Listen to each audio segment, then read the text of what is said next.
ভারতবর্ষের অন্যান্য রাজ্যের মতো অন্যান্য রাজ্যে যে স্টেশনগুলো রয়েছে সেই স্টেশনের নাম পরিবর্তন করা হয়েছে, সেম পশ্চিমবঙ্গের বিভিন্ন স্টেশনের নাম পরিবর্তনের প্রস্তাব রাখা হয়েছে ইতিমধ্যে। তার মধ্যে উল্লেখযোগ্য হচ্ছে নদিয়া, মুর্শিদাবাদ, মালদা জেলার কিছু স্টেশন। হ্যাঁ, ঠিকই শুনেছেন, এই ধরনের প্রস্তাব রাখা হয়েছে রেলের দপ্তরে। মুর্শিদাবাদে উল্লেখযোগ্য একটি স্টেশন হচ্ছে আজিমগঞ্জ জংশন। এই আজিমগঞ্জ জংশনের নাম পরিবর্তন করে রাখার সম্ভাবনা রয়েছে অসীমগঞ্জ জংশন, প্রস্তাব রাখা হয়েছে। এছাড়াও আরেকটি উল্লেখযোগ্য হলো মুর্শিদাবাদের মধ্যে বহরমপুর কোর্ট যে স্টেশনটা রয়েছে বহরমপুরের মধ্যে, অর্থাৎ বহরমপুর কোর্ট নাম পরিবর্তন করে বহরমপুর রাখার সম্ভাবনা রয়েছে। এছাড়াও বিধানসভা নির্বাচনের আগে ভারতের প্রধানমন্ত্রী যখন জঙ্গিপুরে প্রচারে এসেছিলেন, এই জঙ্গিপুর যে স্টেশনটা রয়েছে অর্থাৎ জঙ্গিপুর রোড যেটা বলা হচ্ছে, সেটার নাম পরিবর্তন করে রাখার সম্ভাবনা রয়েছে রঘুনাথগঞ্জ ও জঙ্গিপুর। এবার আমরা চলে যাই নদিয়া জেলার দিকে।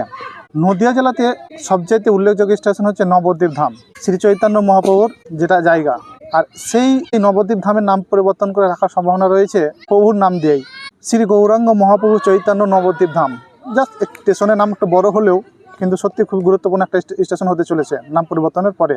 এছাড়াও রয়েছে শান্তিপুর, আর এই শান্তিপুরের নাম পরিবর্তন করে রাখার সম্ভাবনা রয়েছে শান্তিপুর ধাম। এবার আমরা লক্ষ্য রাখবো মালদা জেলার দিকে।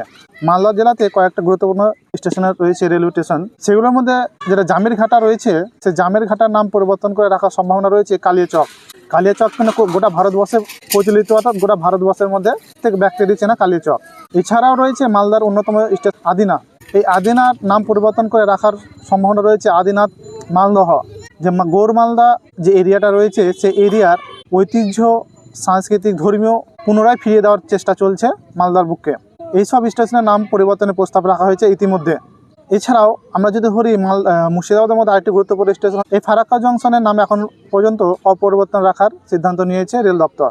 এছাড়া আরেকটা নদিয়া জেলায় আরেকটি গুরুত্বপূর্ণ হচ্ছে কৃষ্ণনগর সিটি, সেটারও পরিবর্তন হচ্ছে না। এই যে নাম পরিবর্তনের ক্ষেত্রে কতটা গুরুত্বপূর্ণ রয়েছে, কি হবে, আদৌ কি ঠিক, না তাদের সাংস্কৃতিক, ঐতিহাসিক বিভিন্ন তাৎপর্যগুলো ফিরিয়ে দেওয়ার চেষ্টা চলছে? আপনাদের মতামত অবশ্যই জানাবেন। এই ধরনের তথ্য পেতে আপনারা অবশ্যই ফলো করে নেবেন এবং সেম নামই রয়েছে ইউটিউবের চ্যানেল, সাবস্ক্রাইব করে নেবেন বিভিন্ন প্রকার তথ্য পেতে।